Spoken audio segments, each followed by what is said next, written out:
Analyse du 28 septembre. Let's fucking go. Bon, c'est samedi. Hein. Comme d'habitude, le samedi, il n'y a pas trop de volatilité sur le marché.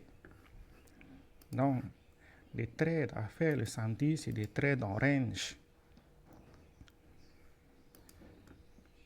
On va marquer les chemins probables. Donc, il y a des probabilités qu'on reste en range.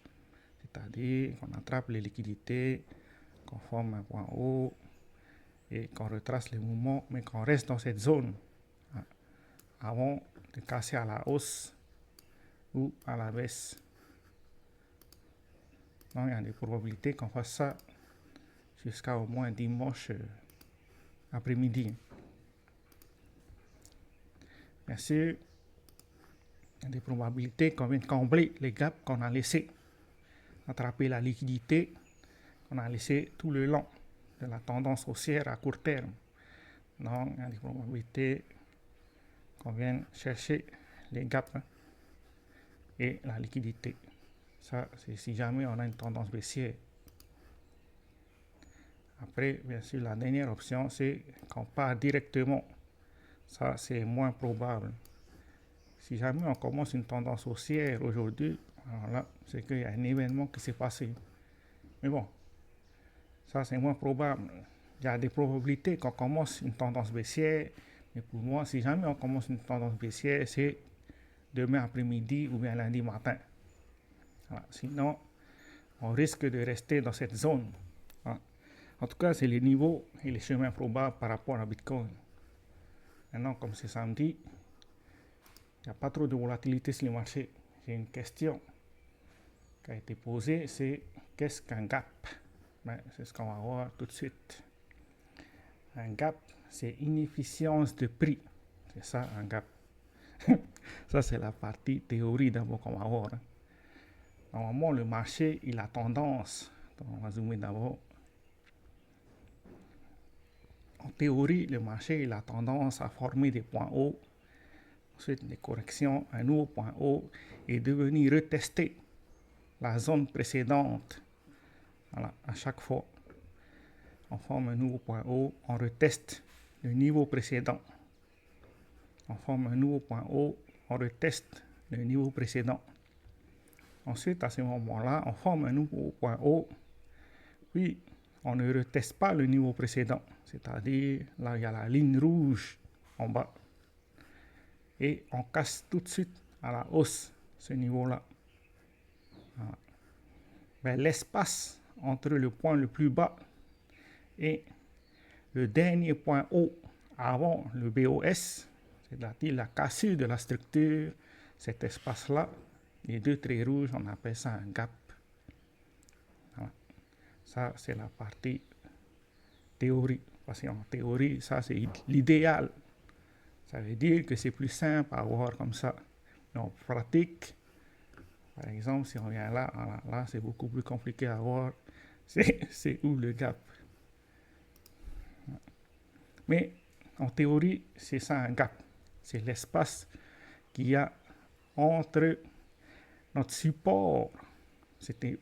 Précédemment, c'était notre résistance. Maintenant, c'est notre support. Mais on n'est jamais venu tester ce support-là.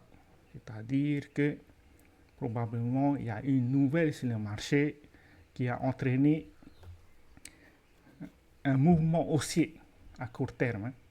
Voilà, probablement. Ou bien, il y a eu de la liquidation sur le marché.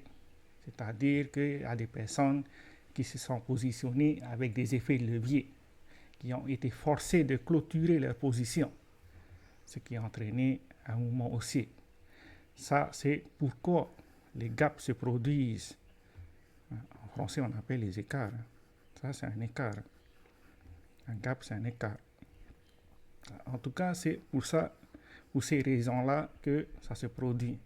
Il y a une nouvelle information qui est arrivée sur le marché, ce qui a entraîné, en général, il y a deux émotions, soit la peur, et il y a des gaps baissiers, soit une opportunité, et il y a des gaps haussiers. Mais il y a toujours deux émotions sur le marché. Voilà. Soit il y a peur, ou bien soit il y a la recherche d'opportunités. En anglais, on appelle ça greedy. C'est ce qu'ils appellent d'ailleurs FOMO. Et l'autre, c'est FUD. En tout cas, c'est pour ça qu'on a des gaps. Ça, c'est la partie théorie. Maintenant, on va aller voir directement là ici. Comme ça, peut-être on va retirer d'abord tout ce bordel. Comme ça, c'est plus joli. Voilà. Par exemple, là ici, on peut voir que on a cassé. Si je mets le replay, ça va être plus simple à voir. Voilà. On a cassé ce point-là. Si tu veux mettre en ligne, c'est plus facile. Ça, c'était notre point qu'on a cassé. On appelle ça un BOS. Mais on n'est jamais venu retester. Si on regarde bien, si je mets play, on n'est jamais venu tester ce niveau-là. C'est pour ça qu'on appelle ça un gap. C'est l'espace qu'on n'a pas comblé. Bon, on va pas regarder tout jusqu'à la fin, mais c'est ça. On n'est jamais venu tester cet endroit-là. Mais si je remets les bougies, on peut voir le gap. Par exemple, je prends ici mon trait et je marque peut-être en jaune pour différencier. Et le point haut du gap, c'est celui-là. Voilà. Après, je prends mon rectangle, comme ça sera plus facile à voir. Donc, il y a des probabilités que le marché vienne combler notre gap. C'est comme ça qu'on voit un gap. Normalement, en théorie, le marché comble les gaps. C'est-à-dire que là, ici, on avait un gap, le marché est venu combler.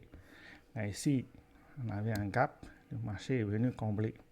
À chaque fois, le marché comble les gaps, en théorie. Maintenant, ce n'est pas toujours le cas en réalité. Par exemple, là, ici, c'est le plus évident. On a laissé un gap. Mais c'était forcément probable qu'on vienne combler ce gap-là. C'est ce qui s'est passé le 5 août.